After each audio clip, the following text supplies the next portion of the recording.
Hello, YouTube. I'm going to talk about the whore of Revelation and the love of money. In Revelation chapter 17, in verse 2, with whom, I'm going to back up. Okay, I'm going to start in verse 1. And there came one of the seven angels, which had the seven vials, and talked with me, saying unto me, Come here, I will show you the judgment of the great whore, which sits upon many waters, with whom the kings of the earth have committed fornication. And the inhabitants of the earth have been made drunk with the wine of her fornication. Now notice that. The inhabitants of the earth being made drunk, they were controlled by the wine of her fornication. So he carried me away in the spirit into the wilderness, and I saw a woman sit upon a scarlet-colored beast, full of names of blasphemy, having 7 heads and 10 horns. And the woman was arrayed in purple and scarlet color, and decked with gold and precious stones and pearls, having a golden cup in her hand full of abominations and filthiness of her fornication. And upon her head was a name written, Mystery, Babylon the Great, the mother of harlots and abominations of the earth. Okay, now what I want to show you, a lot of things here, really, there's a lot here. The kings of the earth committed fornication with her, okay? If you look in scripture, in Genesis chapter 4, verse 1, it says Adam knew his wife Eve, okay? Sex is a symbol of knowledge, okay? You have in book of Proverbs, you have a virtuous woman, and you have the whorish woman. The whorish woman is the wisdom of the world. The virtuous woman is God's wisdom. Okay, so what does a whore do? A whore has fornication with people for money. So you exchange money for the purpose of illegitimate pleasure. All right? It says, the inhabitants of the earth have been made drunk with the wine of her fornication. Now, if you look in a regular dictionary, regular old dictionary, but buy a good one. Okay, this is a good one. One that has the origins of the words, the Greek, the old German, the old English, everything. Okay, that's what you need. Synonyms, antonyms, everything. If you look up the word wine, okay, she has wine in her cup, and it's a golden cup. You look up the word wine, and the Latin word is venom, just like a snake has venom. And if you look in Revelation chapter 12 and 13, you have a dragon and you have a beast. Okay, the dragon is the same, really, as the beast of Revelation 13, the first beast. And it's the same as the serpent in the Garden of Eden, Genesis chapter 3. Because if you look up the word beast in Revelation 13:1, it's number 2342 in Strong's Concordance, and it means a wild beast like a snake. And the serpent was a snake. The dragon, it says in, let's see if I can find it real quick. Yeah, here we go. Revelation 12:9, and the great dragon was cast out, that old serpent called the devil and Satan, which deceives the whole world. Okay, so the snake is the same as the dragon, same as the beast, same as the serpent in the Garden of Eden, chapter 3. All right, so the word wine means venom. All right, so what's venom do? It poisons you. What does, when you're drunk, you're intoxicated. You actually have poison in your body. You're intoxicated and you're controlled by a poison substance. So people are controlled by this poison venom of the serpent. Okay, why is it the venom of the serpent? Because the venom of the serpent was this knowledge, this occult, hidden knowledge. He told Eve in Genesis 3, your eyes shall be open and you shall be as gods, knowing good and evil. Meaning that through knowledge and technology, you don't need God. You can be your own God. And the reason it's venom is because that destroys you spiritually. All right. Now, if you look in 1 Timothy chapter 6, verse 10, it says, the love of money is the root to all evil. Not money itself, the love of money. Now, if you look up the word wine, It says that the Latin is venom in the dictionary.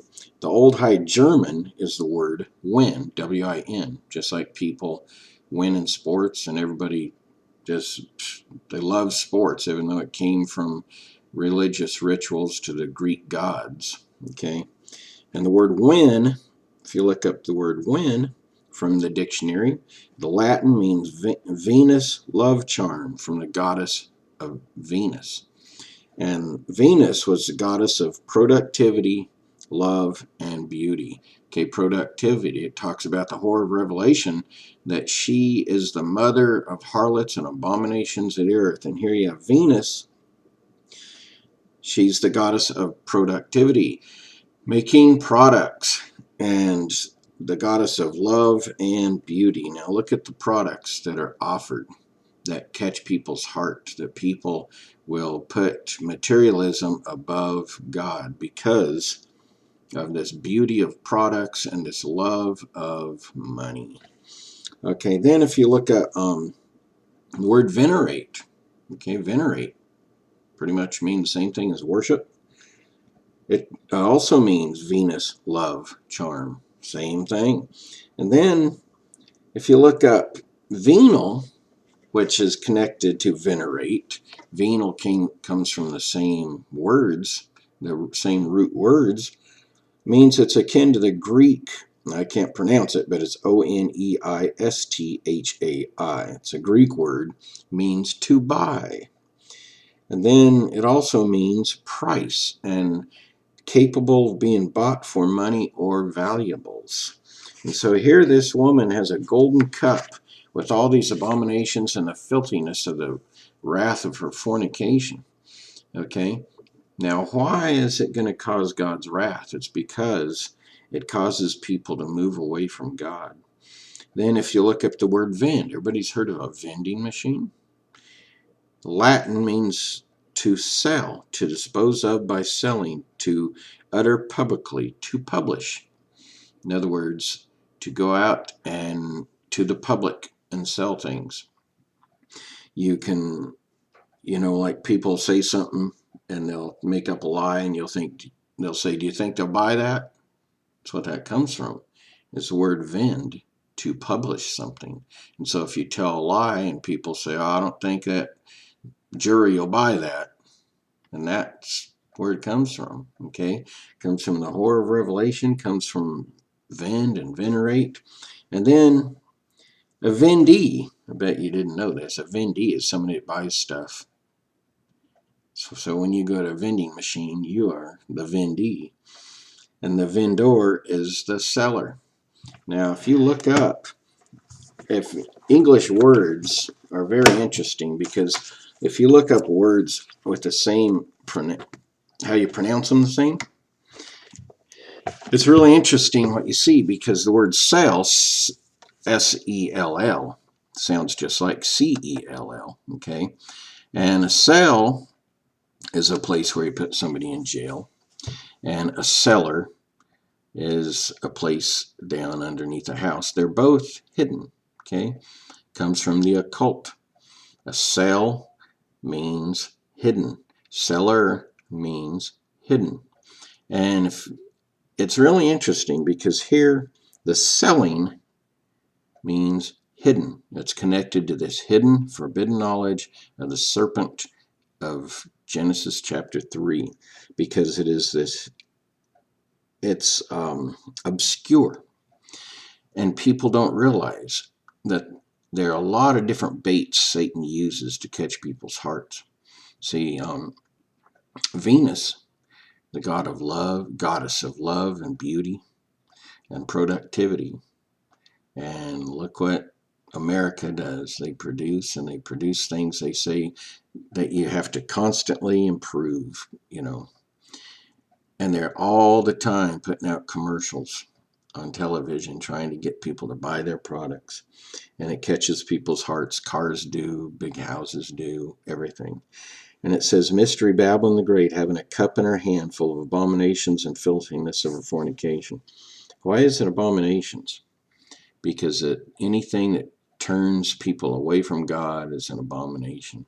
And the filthiness of her fornication, the filthiness, because it's dirty, it has sin on it. And her cup is full of sin, it's full of traps, it's full of things that will destroy you. And it's all connected to buying and selling. In Revelation chapter 13, you have the mark of the beast. You won't be able to buy or sell without that mark of the beast. And it's 666. 6 in number of man, and it's 3 times. It is a 3 times symbol of the Trinity. 666 is a symbol that man is his own God. And that is what the filthiness of the whore of Revelation is. This whore is this forbidden knowledge that the serpent offered in Genesis 3. And she holds out and offers in a golden cup these things that you see on television, these fancy cars that you have to go in debt to. Notice debt. If you look in King James, in the Lord's Prayer, it says, forgive us our debts as we forgive our debtors. Debt has the same meaning as sin, has the same meaning as being bound. Sin binds you and traps you and enslaves you, and so does debt. God never intended people to be in debt for cars and houses and things like that. That wasn't God's plan. But our whole society is just full of it.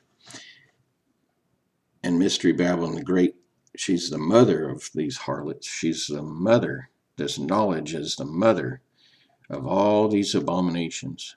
She's the mother of all the harlots, all these things that cause people to move away from the wisdom of God and towards the false wisdom of the serpent of Genesis chapter 3. And the wine is venom that will destroy you if you allow your heart to be just caught up in materialism. God bless you.